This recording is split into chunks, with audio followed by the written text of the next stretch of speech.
Jenisnya 3, ada tes potensi akademik, tes kompetensi keguruan, dan juga tes kepribadian. Tes potensi akademik, lalu tes potensi keguruan ya.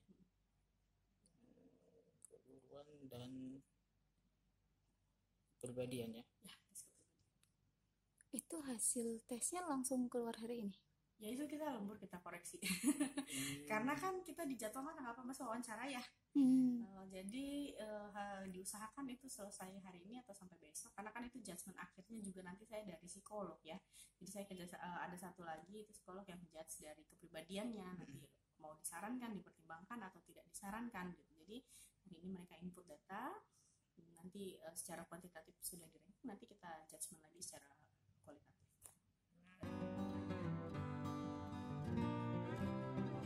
Memang tes potensi akademik itu kan memang kita menilai kemampuannya ya, jadi memang soal untuk tes potensi akademik itu kita agak banyak memang untuk membedakan. Jadi kalau yang pintar biasanya akan bisa menjawab lebih banyak gitu.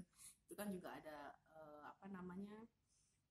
bahasa, terus itu juga ada matematikanya di dalam situ di tes potensi akademik itu tadi. Itu memang dibuat agak banyak untuk potensi akademik. Jadi dengan adanya kesulitan itu nanti diharapkan yang terjaring adalah benar-benar yang berkualitas ya Bu ya? Insya Allah.